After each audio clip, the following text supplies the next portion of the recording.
respect to all of you, I want everyone to know that you are not here by accident. Sa tayo ako nga datoy, may samaysa that occupies a seat are not here by accident. Han tayo ako nga datoy na accident kailangan. Hindi ko natin Tagalog na nagkataon lamang. Nor it is only your willingness to come here. That's not considered at all. But the thing is, God has planned to put you here for a special mission as one of the witnesses of His master plan about the sanctity of marriage between Jason and Grace.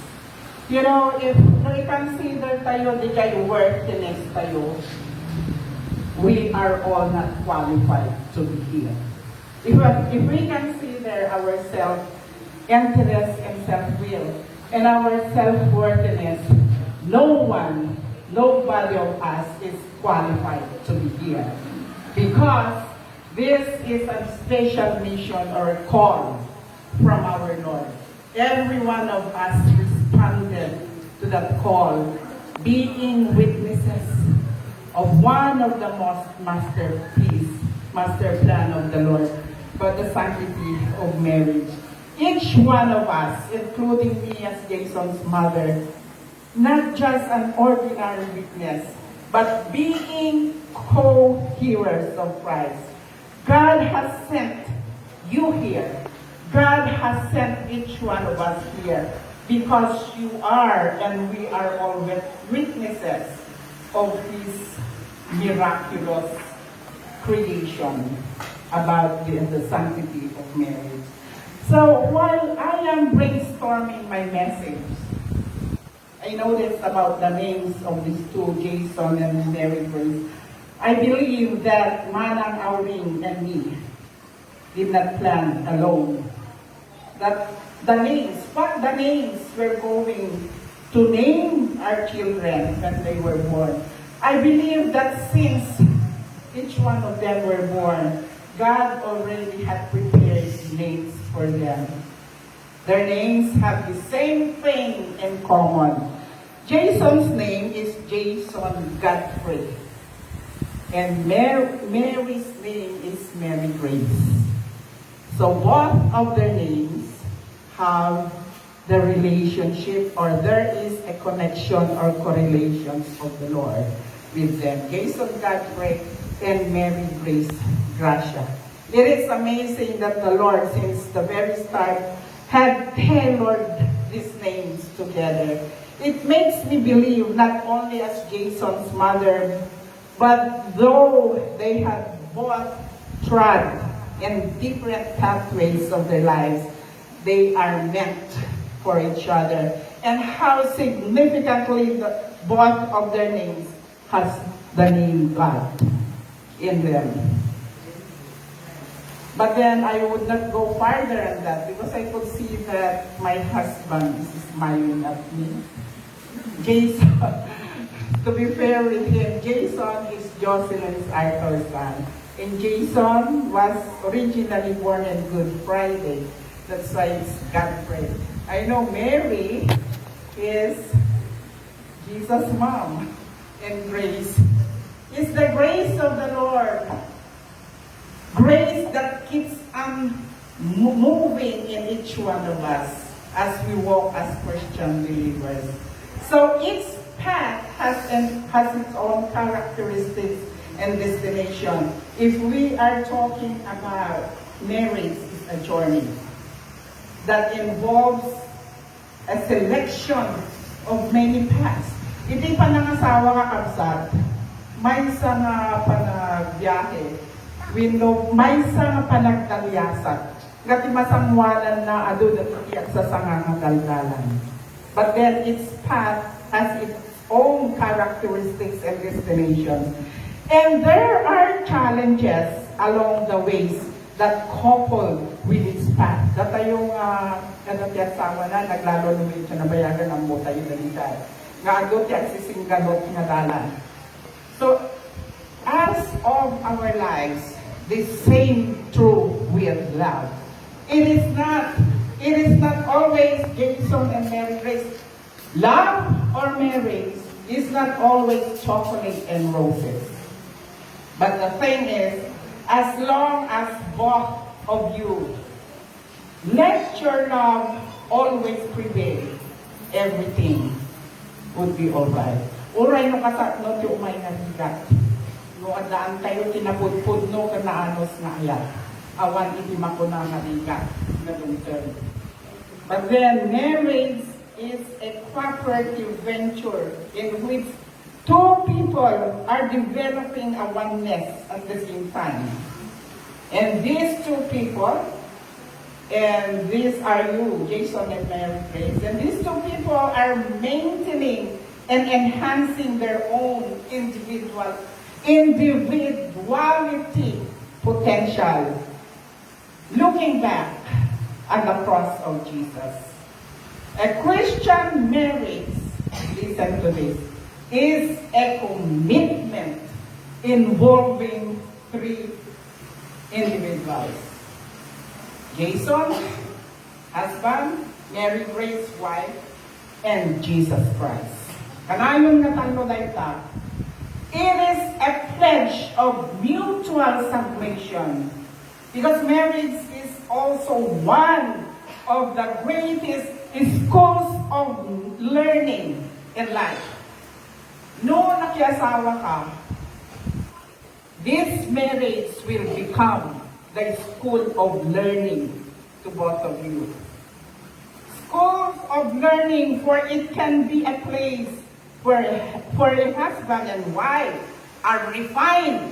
Ijay kayo nga maasa, ijay ko mga maikat, ijay matriman, ijay nga maikat, ijay kilo-kilo, nga parte ko pinagbyagyo. Because the rough ages are gradually filled away until there is a greater and smoother working and blending together from both individuals if they are going to fulfill the love that Christ has shown for them. God intended a Christian marriage to fulfill individuals' needs.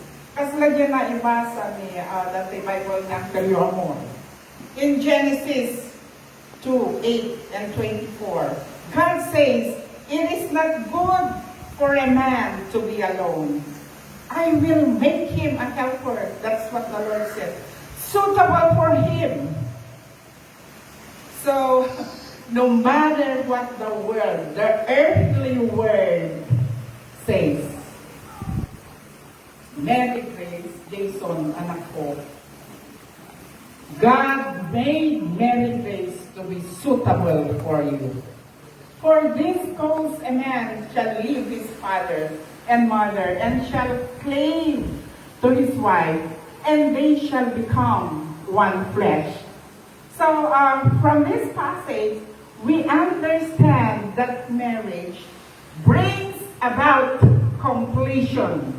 The word completion, because marriage involves a mysterious merging of two separate families or two separate individuals, but in marriage, they become equal in such a way that they learn to complement each other and thereby actually complete each other. Now that you have Mary Grace Balong, you are now complete. So with Grace, now that you have Jason. Your spouse is your friend. Nakapuot kayo, nakakasat hindi ang asawa, ano malapastikatan, bumayagbansikat, hindi kinuktantan. Ang damutin nga kayo, agapapatan. Your spouse is your friend. And a friend is a person with whom every time you feel comfortable. A friend is an individual whose company you prefer over one's another. Nung nag-asawa kayo, haanin nga napatpatag ni Pedro. Jason, may tagtoy ko na ni Mary Grace, haan. Tay ayaban na ni Pedro ang kamkano ni Castol.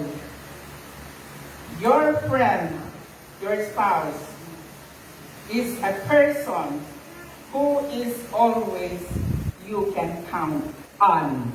Not just support and encouragement, but for out and out honesty. Your spouse is your only friend who believes in you. Kahit, kung natin Tagalog, kahit hindi maniwala ang buong mundo, as long as your husband or your wife believes in you. Your spouse is your only friend who believes in you.